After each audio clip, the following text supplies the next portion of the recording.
Good evening, everyone. Thank you so much for joining us tonight for this very special screening of the award-winning new film, My Name is Pedro. This is a presentation of Outside the Box Office and Suite 180, alongside our co-host for the evening, LaTFam, the Latinx Film and Media Association. We're going to have a Q&A to follow the film, which runs about 98 minutes. The Q&A will be with director-producer Lillian LaSalle, and the Q&A will be moderated by one of our SCA MFA candidates, Blaine Morris, who's a George Lucas scholar representing LaTFam. And I just wanted to remind everyone that if you'd like to ask a question when we open it up, please just place that question in the Q&A box. And then as we get to audience questions, we'll invite people one by one over to temporarily join us as a panelist, where you can ask your question live with your video on if you like, or at least using your live mic. And let's please now welcome Crystal Gallegos from LaTFam, who's going to tell us a little bit more about that organization. Thank you, Alex. Hi, everyone. Thank you for joining us tonight. My name is Crystal. I'm a member of the Latinx Film and Media Association, also known as LaTFam. We are a relatively new organization, and we aim to host multiple events during the years, including screenings, talks with directors, filmmakers, and more collaborative events and projects that we're working on. So we're really excited to have you all here. Please look forward to our next event on October 3rd, which is a little poetry night hosted for Latinx Heritage Month, which is still this month. So again, thank you for everyone for joining us, and please look forward to the Q&A afterwards, which will be moderated by Blaine Morris, who is a graduate student and also a LaTFam member. Thank you.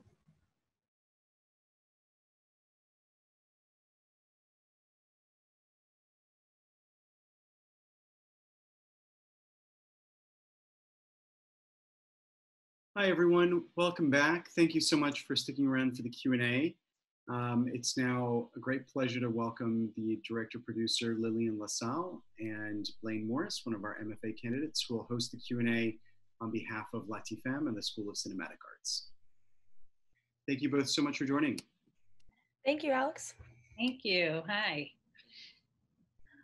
So congratulations, Lillian, and thank you so much for being here. This film is so beautiful, heartbreaking, but also hopeful, and I feel like that's just a wonderful way you've balanced all of that within your film. I was just wondering if you could just introduce yourself and talk a bit about your background. Sure. Oh, sure. So I'm Lillian LaSalle. I was born and bred in Brooklyn, New York. I own a talent management and production company, and I've produced several films, and I actually represent writers and directors, actors, and producers. So that is my day job for the last 20 years. That's what I've been doing. And while I've produced some projects, I've never directed anything before. So this was my first directing effort. And so, yeah, that's a little bit about me. How did you decide that this was the project you wanted to direct? It was a complete and utter accident. I had absolutely no intentions in my life of directing a movie. It's not something that I thought I ever wanted to do. It happened because I read an article about Pedro Santana. He was featured on the cover of the Metropolitan section of the New York Times. And I happened to be reading the Sunday Times, as I always do, and was really taken by this article, which talked about how he had turned around a failing middle school in the South Bronx.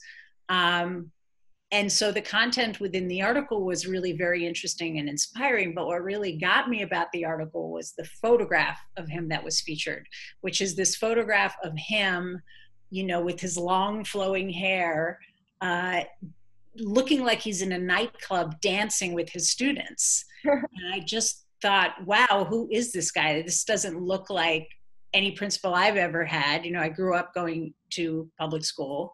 And I was just fascinated. I kept the article, and then couple of days later, I decided I was going to call him with the intention actually of making a narrative feature about his story, and that I would produce that feature. And then I called him.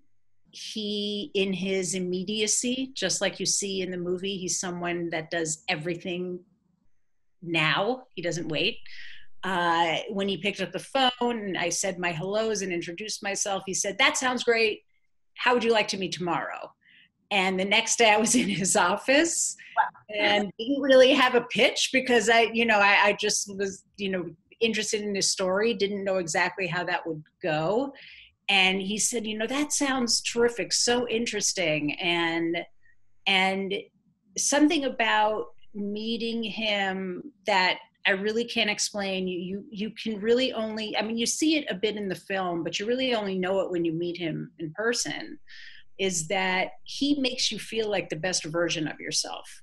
So I was thinking, first of all, this guy is just like no one I've ever met before. And also, how is he doing that? How is he making me feel so good about myself? And I thought he would make a great documentary. I called him the next day. I presented this idea of a documentary. I also said, I fessed up and said, and I have no idea how to make a documentary. And he said, "You know what, Lillian, I believe in you." And so that started their journey of making the documentary and me directing it, which I didn't know I was going to do. Amazing. So there's a bit of a learning curve. So what was the filmmaking process? What did you start to plan out? Well, that is the thing. So, I'm talking to a group of film students, right? And, they've spent however many years at USC talking about process and planning. I had absolutely no plan going into this. I didn't even know how to use a camera. I had no technical experience. From producing, I knew what it meant to be on set and be surrounded by a crew, but I had no script. I really had no idea what I was going to do, other than that I wanted to have the opportunity to follow him around in his life. And the other thing I didn't do was prepare any questions. I really felt in my gut that my connection to him, because he really does make you feel like that you're his best friend, that I could ask him anything and that he would answer it truthfully. And so I never planned my day or made a list of the questions I wanted to ask. I just trusted the conversation and asked the questions as we went. That's my answer in regard to, the beginning of the process and actual planning. I could talk more about what happens, later in the filmmaking process, but that was how the beginning went. Amazing. I was wondering, did he introduce you to his community and bring you in? How did you gain access to this wonderful? Yes. He was so open. And once he made the decision to become the subject of a documentary, you could just tell he just loves the camera and just embraced every part of it. So yeah, he was the one that arranged for me to have access. He was the one that arranged for me to go into schools, to talk to kids. And I was very lucky in that way. I avoided a lot of public school red tape because he was principal and then he was assistant superintendent, and he had a lot of pull. And so I was very, very lucky that way. And people really trusted him. So if he was introducing me to friends, colleagues, they had the attitude that, well, any friend of Pedro is a friend of mine. So they were immediately open to being interviewed. That's great. I was wondering also if you could talk about, it seems like you've been on this journey for 8 years or so. When did you start? And I think it's been 8 years. How has that been for you? Yeah, so it actually now has been a 10-year process. It started in 2010. when the article came out. I shot him for 5 years. Wow. I was in post-production editing for 2 years, and then went on the film festival circuit, where we were very fortunate, won a bunch of awards, which was great. And then that started in 2017. And it was a slow process. It wasn't like, oh, I came out of all these film festivals with a bunch of awards and I have distribution. It wasn't like that at all. I had to work really hard to make a lot of contacts to get even the idea of getting the film out there in people's minds, and simply because the competition is so fierce. And so the film was actually supposed to be released in theaters on May 29th. And then COVID hit, and things started to get locked down in March. So that ended the possibility of the film being in a brick and mortar theater situation. But then the most wonderful thing happened, is that I was brought into the world of virtual releasing. And now the film is reaching so many more people than it would have if I had done the release that I was originally invited to do. So now we're doing virtual releases in 25, 30 theaters, which is not like a blockbuster film. That's pretty small. But it was way smaller when I was doing it as an in-house premiere. Mm-hmm. So I feel very fortunate. It's weird to even say that COVID brought me this incredible opportunity, but there's so much tragedy during this time. The pandemic, you can't even really articulate how tragic the loss of lives are, right? But the pandemic has also done a lot of positive things. Yes, it was great. It was great for me as a filmmaker, but also it's changed a lot of people's lives. It's made people closer, working remotely instead of going to my office. I've spent more time with my children, who are 11 and 13, than I ever have in their entire lives. So I'm a working gal, workaholic. So, and it's caused people to see the world in a different way, and I think in a lot of positive ways. So yeah, that's how the landscape changed for me, as a filmmaker in terms of the pandemic. Did you find yourself changing the edit a bit from 2014 to now to echo what's happening in our society at all?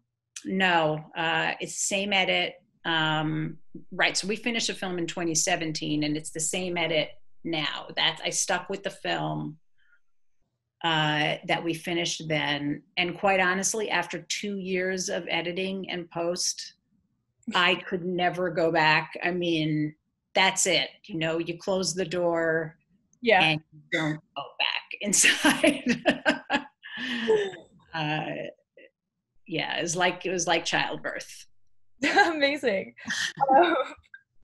I was also wondering, how big was your team on this? Because it seems like you're kind of a bit of not a one-woman show, but this was your child. And what was the team, and also the learning curve for you picking up a camera? Yeah. Okay. So it was a very small crew, but the biggest team of people I had were cinematographers. So at the start of making the film, I had no budget whatsoever. So not even $1 from anyone. It was just like me putting in a little bit of money and then begging favors from people that I knew, from sound people to to to cinematographers, producers, and asking for favors and saying, I'm going out to shoot Pedro tomorrow. Can I pay you $100 for you to come with your camera and shoot some footage? And what happened was that when people saw, what happened was I put a 20-minute piece together, which is what I presented people with. And when they saw who Pedro was, they were like, yes, I will come and help. I mean, people came and helped for free. And then the learning curve of using a camera was hysterical. My producer, Jonathan Classberry, said, okay, we have to get you a camera. And I got a Canon, and I read the manual and went to Jonathan and said, I have no idea what I just read. I can't do this. And he said, I'm going to show you how, he said, sort of like took me out. And then I just loved it. I could not stop filming. Like from then on, asking the questions while someone else is holding the camera was one experience. And asking the questions while I was filming was an entirely different experience, because in directing how you want, other people to be relating to the subject while they're shooting, is also a process. And I'll tell you one thing that was a process that I had to really learn throughout the filmmaking experience and then learn to plan, was that I had to really trust my gut instinct. I doubted it at first because all the people around me who were helping me make the film were so much more experienced at making documentaries than I was. And I was a first-time director. And pretty soon after starting the film, I said, no, like I know what I like to see. I know that I have a great eye. I know that I'm connected to this person. And so, for instance, it took me a while to convince cinematographers to shoot things the way I wanted them to shoot. Also to shoot things that they wouldn't think of shooting, objects, buildings, certain exteriors, a picture on the wall, those would just come to me on the fly. And I would say, I want you to capture that. I want you to capture, oh, you see that little kid over there? Did you see, go over there, do that, do this. So it was really, like I said, it was like an unplanned kind of improvisation. And then being behind the camera inspired me to start shooting my second documentary, which is in process. And being in control of that was really like a wonderful experience. And I'm so grateful I know how to use a camera now. I mean, my next feature, I will likely totally shoot myself. Amazing. So I'm excited about that. It sounds like you really found your voice and your style doing this film. I think so. I think so. I mean, one of the things that I think I'd do differently next time, well, not the feature I'm working on now, because now this is all me, but I would like one of my future films to simply look better, to be shot better, to have more of a visual style. There are a lot of different cameras involved in My Name is Pedro, so there's a lot of inconsistency. So I just want the cinematography to be more beautiful, for lack of a better description. Don't we all? I was wondering, on that same vein, what were your biggest obstacles making this? Well, money was a big obstacle. That became a big obstacle because after, somehow we shot the majority of the footage with the, lint in my pockets. Finishing the film, I was not going to get favors for. So the next 2 years I had to pay, I knew, I had to raise a lot of money in order to do that. And I got incredibly lucky. Well, first I want to back up and say that I did do one fundraise when we had to go out and shoot in Haiti, because that was going to cost a chunk of money. So I did a fundraise, we raised those funds to be able to go to Haiti. But other than that, I hadn't done any kind of crowdsourcing or fundraising for the film. And Pedro's brother, Eric, plays golf with a gentleman named Mike Fowler. You saw in the credits, executive producer Mike Fowler, who saw footage from the film, not a film investor, not an industry person at all, said he wanted to speak to me, and he called me and he asked me why I made the movie, why I followed Pedro, what was important to me about getting it out there. And after speaking with me and seeing the footage, and I had never met him before, this was all over the phone, he said, I will finance everything that you need in order to finish this film and get this story out there. So I had one investor. Wow. That's amazing though. Congrats. And then I guess in the post process, the animations came out of that. Mm-hmm. So I always knew, that is one thing that I did always know. I love seeing animation in films, and I love seeing them in documentaries, and I love seeing them in music videos. It's just a thing for me. And so I knew that I was going to include animation. And I've done some work with Duncan Sheik, the singer-songwriter and now Broadway Tony Award winner, yes. And I was watching one of his music videos, and it was Anthony Barkworth Knight, whose animation you saw in the film. He's UK based. And asked Duncan, who did all that wonderful animation? And he introduced me to Anthony. And Anthony and I worked virtually, over Zoom or FaceTime or whatever. And I had a very distinct idea of what I wanted. And also Pedro was a storyteller, right? I mean, if I put all of that footage that did not end up in the film, I can make a whole movie with just 100 Pedro Santana stories. He just loved to tell stories. And so there were a lot of things he told me, right, in the interview process that we couldn't depict, in cinematography. And so I wanted to be able to show those and tell those stories. And animation was the best way to do that. And plus I loved that I wanted a chalk line drawing. I wanted it to be very simple. And so Anthony was great, was really great to work with. I'd love to talk about a couple of his stories. One that really stuck out for me was he talks about dealing with the Hasidic school board and about how humor cut past skin color. And I was wondering, do you think there's ways that can be used as a tool to open better communications to achieve equity for BIPOC?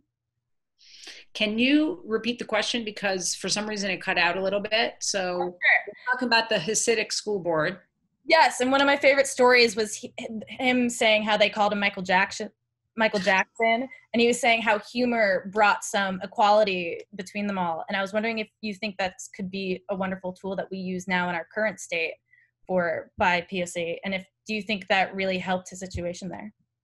Yes, absolutely. Well, first I want to back up and say that humor was part of Pedro's life growing up. His family, they are just all funny. If you met them, you would just fall in love with them. They're very close-knit, and they went through all of their hardships and challenges with humor. And I learned a lot from him about incorporating that humor in my life. So the fact that he brought humor into a situation where he knew that he was sitting, so to speak, on the opposite side of the table, and even before the events started happening that were, that were dealt with in those board meetings, he told me he had a sense that things were not going well. And yes, he did that. He broke down barriers with humor. And I think that, look, how amazing is it to break down a barrier with a hug when you first meet them, when you first meet someone, I think that what we learn from his story about breaking down barriers for us right now is that we take a little lesson from Pedro, and it sounds kind of simplistic, but to talk to one person at a time, to bring, for us, as a country, as a nation, to bring each other in. And we have at least so much more awareness now. And it's one of the greatest times to deal with and address and highlight inequality. And I think that the people that are committed to that should, yes, be part of organizations that are, working on this kind of stuff, but also walk the walk in their daily lives. And, befriend people, say hello to people who are different from you. That's what I would say to everyone. Be like Pedro. Talk to the guy at the gas station, say, hello, how are you today? Like, that's what he would do, how are you? How's your family? And so that breaking down of those barriers, yes, sometimes with humor, but also sometimes with just curiosity, was something that I saw him do. And it also changed the way that I now am, how I behave in my life towards the people I encounter. So I don't know if that answered your question, but. Oh, that more than answered my question. Oh, good. Okay. I'm not sure if you identify as a woman of color, but I know you have, your parents are Egyptian immigrants. And I was just wondering if you found that being a woman of color with a camera, were there any experiences that really stuck out to you while in Pedro's world? And did you feel that influenced the responses you received from some of the subjects? Well, first I'll say that I don't identify as being a woman of color. But what did happen is being Caucasian in that environment where I was essentially shooting people of color, focusing the story on people of color, being in a community where, you saw struggles and you saw, communities that were really challenged, and me showing up as a woman with white skin, suddenly showing up with a camera.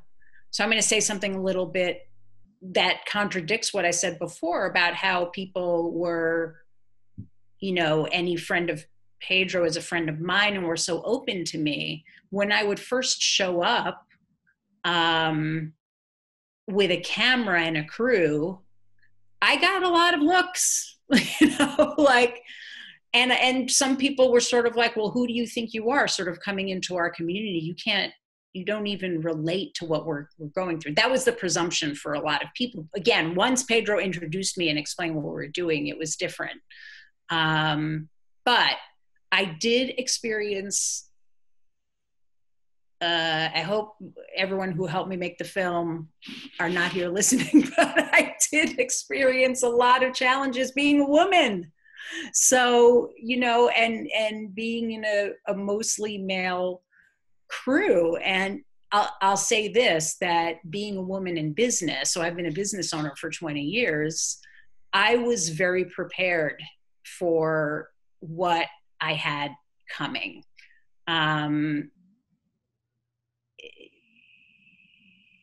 You know, I mean, I'm not going to go into details other than say that I had to say things 3 and 4 times. And, you know, even to the people, I mean, I loved everyone I worked with, but still, I had to say things 3 and 4 times. In business, I have to say things 3 and 4 times. Sometimes I'm lucky and I get to say things once. If I were male, would that be different? Who knows? But being a female director, it had its challenges. I overcame them, I believe. But you know, even in the edit, I mean, I had to really, really, you know, fight for what I wanted. I have one male editor and then one amazing female editor, Mary Manhart. But it was really with my producer and, you know, and other people on my team who were saying the edit, you know, the edit needs to be this way. And then once I got an edited version, again, I just had to trust my instinct and brought in another editor and said, we're going to actually start from the beginning. We're going to sit together every day. I'm going to tell you exactly where we're going to start and stop and which scenes I want you to delete and include, because I didn't win that argument while I was in the editing process because it was going so fast and you're paying someone a lot of money each week to be coming in and doing that job. And, you know, I didn't have just like countless amounts of money, you know, and, but I really felt empowered, again, trusting my gut and getting that footage, you know, in my hands, you know, without all these voices around me, and trusting where the movie was going to start and end. Because even when I got that edit, it was time for the editor, my main editor, to go. She had to move on to another project. So I didn't have a firm beginning, middle, and end. So the idea of bookending the film with the one-man show came to me in the middle of the night at like 3 a.m.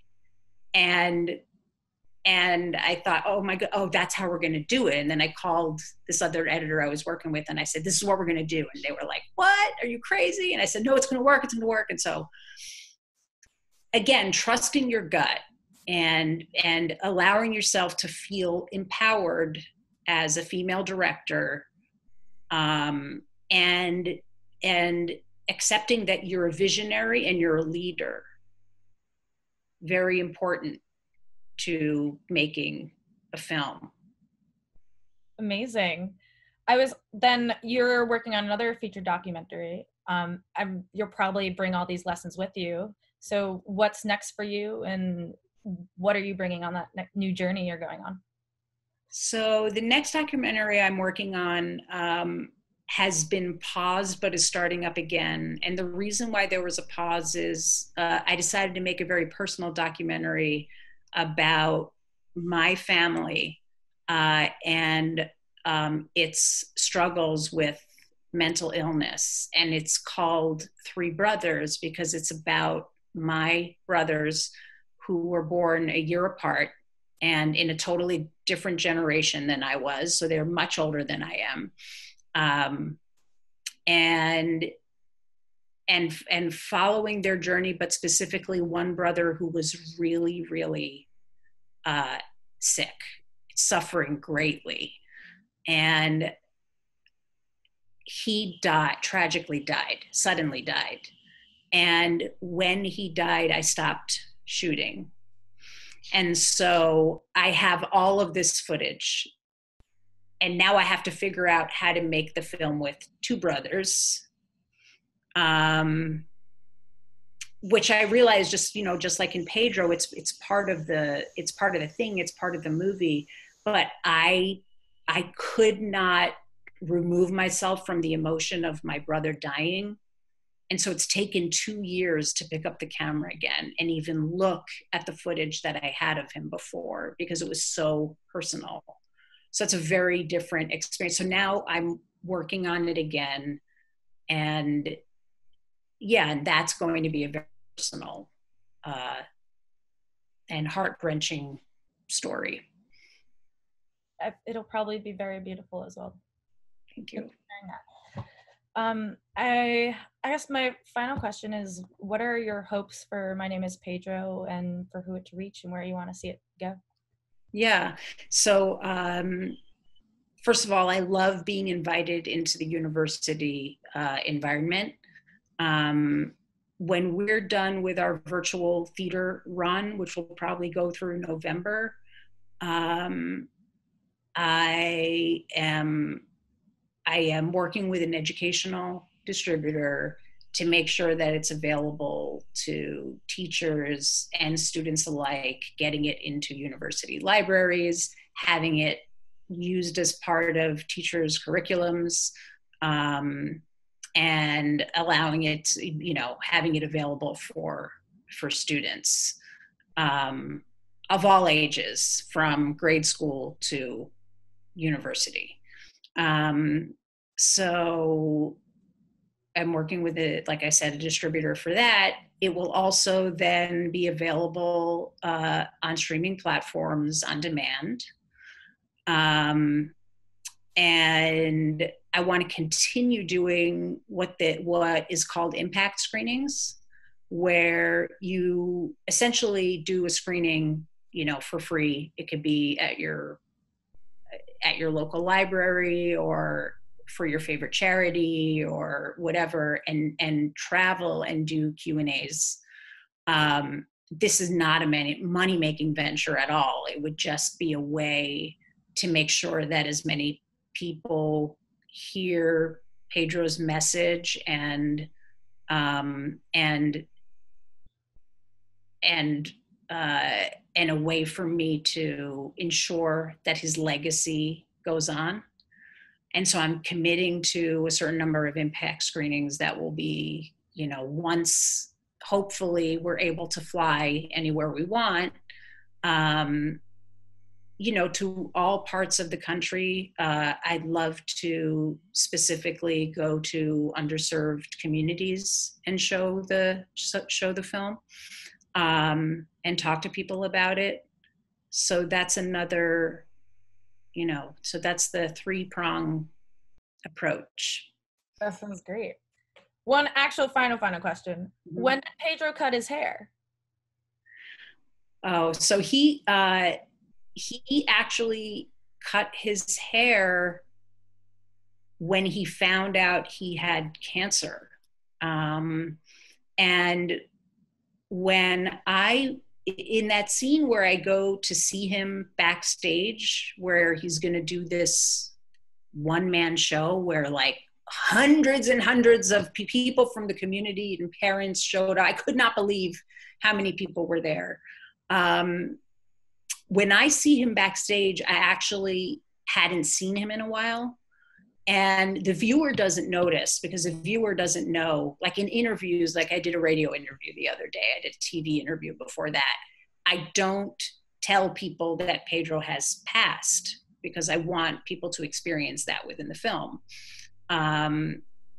But people don't notice in that backstage how thin he is. So not only does he have short hair, but he's about 25 pounds lighter than the rest of the film. But interestingly enough, no one notices that. They notice the hair. Now, when I saw him, I was so worried and shocked when I saw him backstage. I said, oh my God, like I don't even recognize him. And that's when he says, wow, what a thing, what a flip, you make plans and, and God says, thank you. And, here's where we're going to go from here.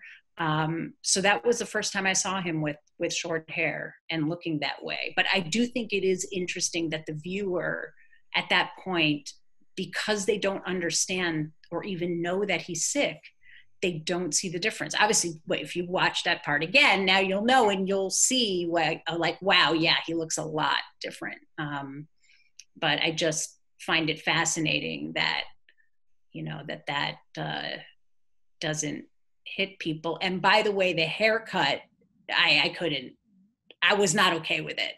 I was like, I want the long flow. Where are you? Where'd you go? He just wanted to change. It wasn't because of chemo or anything like that. He just wanted to change. I missed those long flowing curls. Yeah, he came off like a community rock star. Oh, totally. Great. Well, I think we should open this up to a Q&A. Alex, do you want to help run that?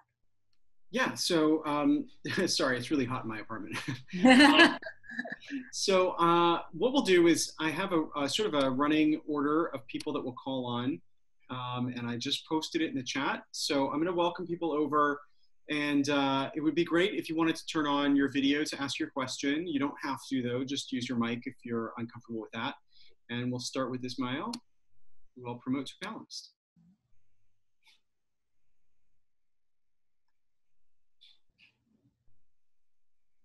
And this does sometimes take a second based on whether or not, everyone was connected with their video to start with. Hello, can you hear me? Yes. Hi, everyone. So first off, thank you so much, Lillian, for this documentary. It was absolutely fantastic. And this story actually reminds me of Jaime Escalante, who was the AP Calculus teacher over in East LA. And he like revolutionized the course and the whole school. Yes, yeah. And so when I was watching this, and this is the first time I ever even heard of this story, is so first off, what do you believe other public schools could learn from the story that you documented? And also, how could this documentary be shown to like public schools? And like, because I feel that with this story, it could really revolutionize and inspire both the students in the schools and the parents in the community to have leaders like Pedro at the helm, and like really, push it forward. Cause like I'm from a public school and I didn't really have as much as, energy as Pedro did. Like I would have my own, but that's my question. Sorry. So yeah, so my goal is to get have the film be available in public schools, and I have a representative, an educational distributor that will help me also, help me sell the schools on the idea that teachers should be using the film as part of their curriculum. So in that case, I'm going to be creating a sort of curriculum guide of how to watch the film and then what questions they should be asking the people who are watching the film.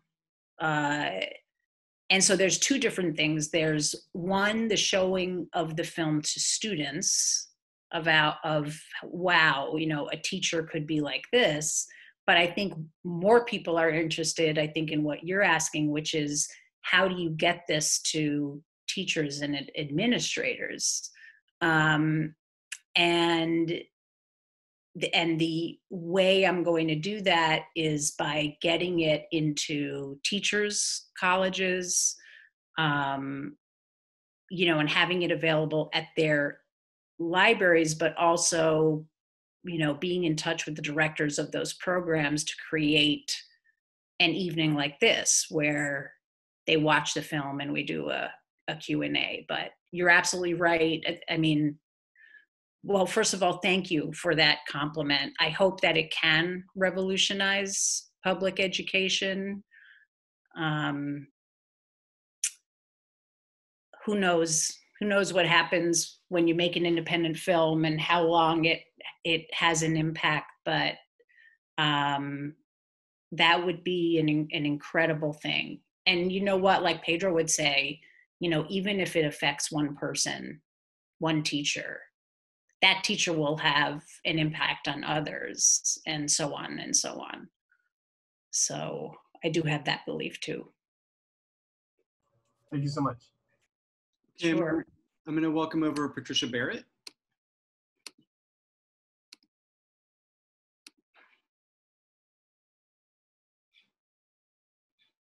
Hi, Patricia. Hi, how are you? Thank you so much for the video, for the documentary. It was beyond touching. And I just have 3 questions. Would you like me to do it separately or ask you all 3 questions, or real short? Whatever you prefer is fine. Okay, I'll just give it to you 3 questions. After this project, what is your next project going to be? Mm-hmm. And what do you feel your biggest success of this film was? And my last question is, have you thought about doing a sequel to this, since you have a lot of stories that Pedro has said and told you? Would you do this via documentary through film, or maybe animation or another media? So can you remind me of the first question again? Sure. After this project, what is your next project going to be? Oh, right. Okay. So, all right, you'll have to explain more about the third question so we can get there. But No so problem. my second documentary is called Three Brothers, and it's a personal journey into my immediate family and their struggles with mental illness. So it has a I don't know if you saw the film, Little White Lie. It's going to have that kind of approach where it's a very candid conversation between family members and myself, and a totally open look at what mental illness looks like. I don't plan on doing a sequel.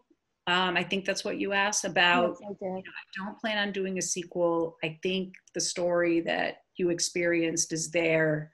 And like something I mentioned before was that, you know, you finish a film like this and it takes you, so now I'm talking to you 10 years later from when we first started shooting. And it's very hard to go back to those stories and back to that idea of now doing some kind of second version or alternative subsequent version. I think his stories would be best told in a book, to be honest. I was going to ask you about that. I think. Oh, really? While you were doing it, that's what was registering in my mind. You should put out a book, a storybook for kids, plus put one maybe 100 pages plus. But that was only my thought. Yeah. Well, that's really interesting. That, I mean, you're the first person to bring that up. And I had never mentioned it before, but yeah, I agree. Maybe at some point those stories will be memorialized in that way. I don't know that I'm going to be the person to do that, though. I feel like I've contributed everything I can to telling his story at this point. It's only a suggestion. Maybe get one of his students. I think so. There's do it and put it out there and say, I mean, could you imagine how much they've grown because of him? And then go from there. Yeah. Yeah, thank you for that. Did I answer all of your questions? One last question. What was you felt your biggest success was for this film? Oh yes, meeting Pedro. Changed my life, changed the way I see the world, changed the person that I am. That was my biggest success. Lillian, thank you so much. And thank you for your project. It was beautiful. Before we go to the next person, I wanted to just quickly read a couple of things. Did you interview Pedro's son or Pedro's wife? And also, if you could talk about the decision to include all of the kids at the end saying my name is, or my Pedro is, for their various teachers. Mm-hmm. So Pedro, so this is a question I get at every Q&A. people are always wondering, where is the wife?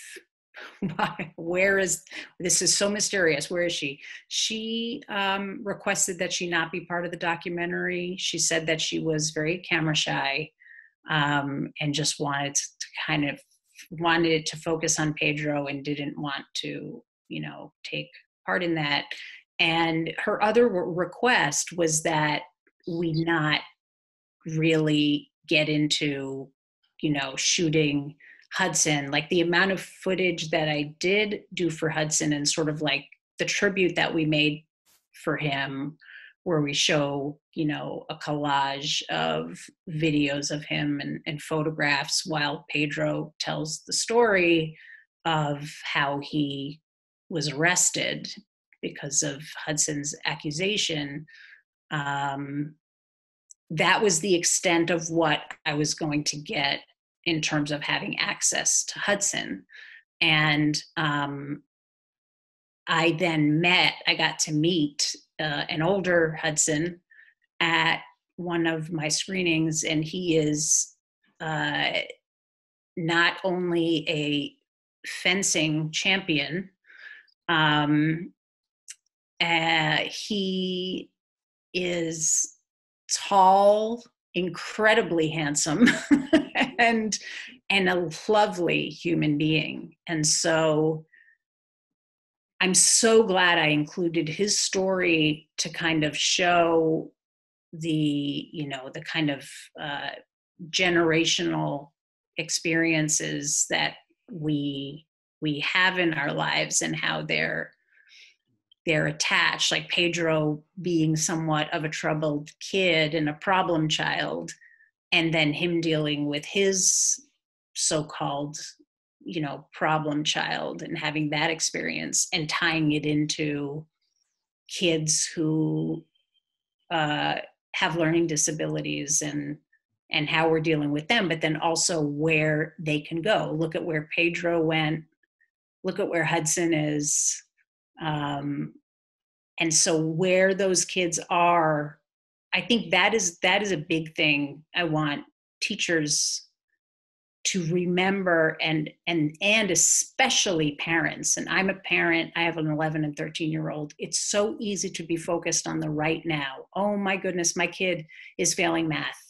That means like, that's it. Never going to get into college. We're going to, whatever it is, we change over time and we're going to be okay. And I know my kids are going to do great. They're going to be great. They have their own challenges at school, and so meeting Pedro really, that really taught me that. But so anyway, your question was about Hudson, but that was all the access I was going to have to him. But he loves the film, so that's a good thing. And can you also talk about the selection of the kids at the end? Oh, that's right. I got a casting director who put out a casting notice, and that's how we found those kids. I didn't know I was going to do until we were close to the end of our shooting period, and actually it was Mark, my other editor, who said, my Pedro is, he actually uttered those words. And I thought, oh, that's so true. If you ask, 100 people, like if I ask you, Alex, who is your Pedro, I'm sure you know that person immediately. That's what happens, right? Like if somebody asked me, I can tell you it was Claire Levine, my 7th grade teacher, changed my life. And so some people have more than one Pedro, but there's always the one. So, and then I thought, wouldn't it be great for kids to see if that actually works on kids? So it's kind of an experiment at first, because I didn't know that at a young age, 4th grade, 2nd grade, 6th grade, that they would really know. So I didn't even know how that was going to go, but that just came immediately. Who is your most impactful teacher in your life? And can you respond to the question by saying, my Pedro is? and everyone had one. They all had one. So that's why I decided to include it. That part really, really moved me. There are some people who have told me, and filmmakers and mentors, that I didn't need to include that in the film, that it felt separate from the rest of the film. And I can see that. I can definitely see that. The film's not perfect. I know that. But so that's also an interesting sort of, it's wonderful to hear people's feedback, even when it hurts a little, So yeah, I love it. I love that ending. Yeah. I liked it too, because, as amazing as Pedro is, there are also amazing teachers that affect people who have never met, who've never been in the New York public school system. So it's, just like the idea that there is someone special in all of our lives that's connected to our educations. It's just nice to celebrate it. Mm-hmm. Mm-hmm. To tie us all together in that way. Yeah, definitely. And I also wanted to honor teachers. Mm-hmm. Yeah, absolutely. Okay, so I'm going to go to Priska and then Jules, and then I've got one last question from Paul Kovich. So let's see if we can bring over Priska.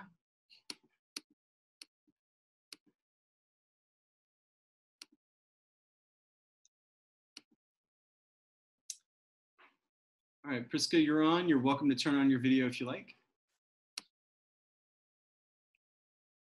You do have to unmute, unfortunately. So I wrote the questions down and one was answered. So the other one, what is the impact on the community? Did they get rid of the school board? Did they become more activists, etc.? The school board is still there.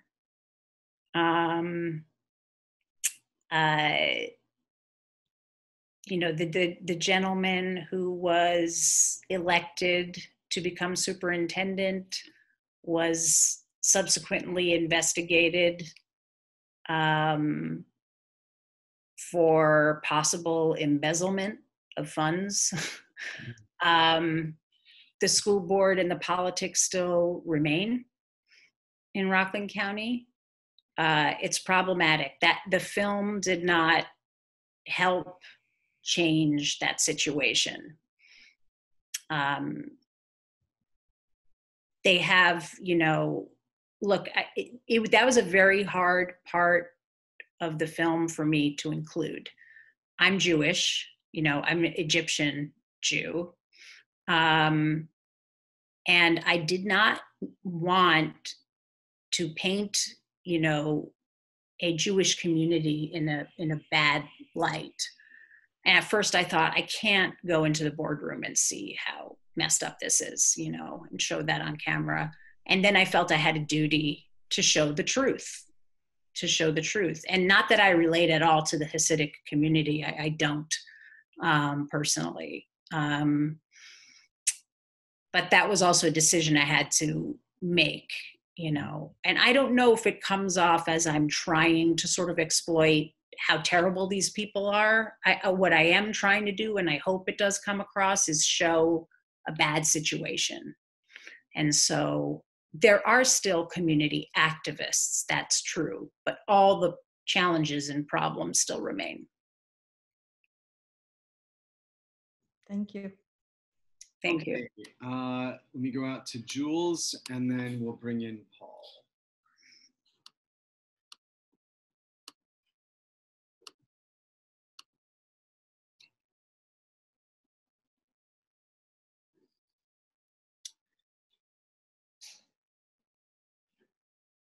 All right, Jules, you're live. Priska asked exactly my question.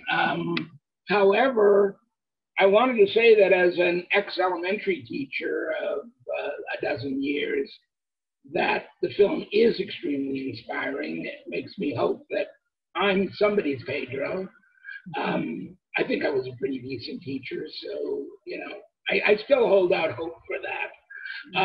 And definitely keep the I'm Pedro part, because that inspires all of us to think about the important teacher in our life who did something. I mean, I certainly know my Pedro, and I thank you for, you know, including that postscript. It does feel tacked on and almost as though it should come behind the credits, but it's wonderful. Yeah, that's actually, yeah, that's a good idea. I could have done it that way. Yeah, but I appreciate what you're saying.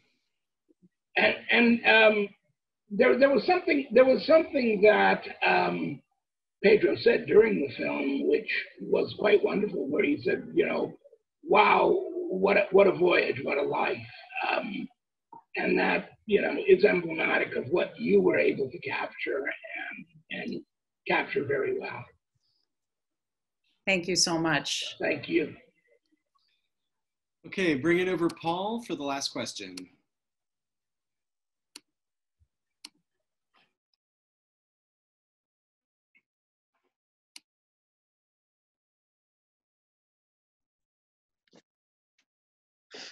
Yeah, hi, Lillian.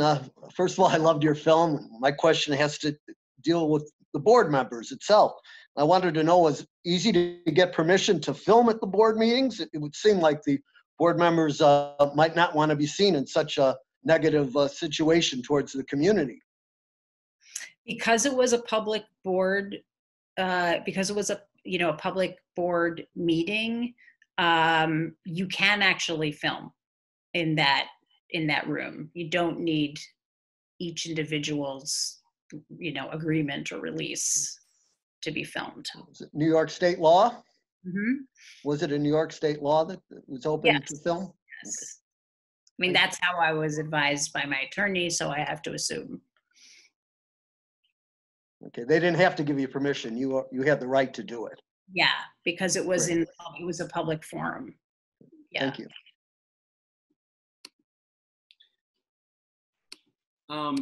Okay, so that, oh wait, did something else crop? Oh no, sorry, that was Paul's question. Thank you so much, Lillian. And thank you, Blaine. Thank you, Crystal. Thank you. I'm so glad that we had an opportunity to share this really special film with our audience. And, it's rare that a movie really gives you that gut punch feeling, but I was so into Pedro's story. And then, you're crying at the end, and that's going to stay with me for a long time. So. Oh, I'm so glad, Alex. I really appreciate the three of you coming together to present the film in this way and give me the opportunity to talk about it. Hopefully sometime we'll be able to welcome you back to campus. I would, I would love to. I told you that I was actually supposed to go to USC, right? Yeah. Many years ago for my master's in classical guitar performance. Oh, wow. That was, so a lot of changes since then. Well, it'll be very nice to see your next film in a movie theater with air conditioning, which my apartment doesn't have. Yeah. So thank you both so much, and best wishes for the future. Thank you so much, Lillian. This was lovely. Wow. Okay. See you soon. Good night. Bye.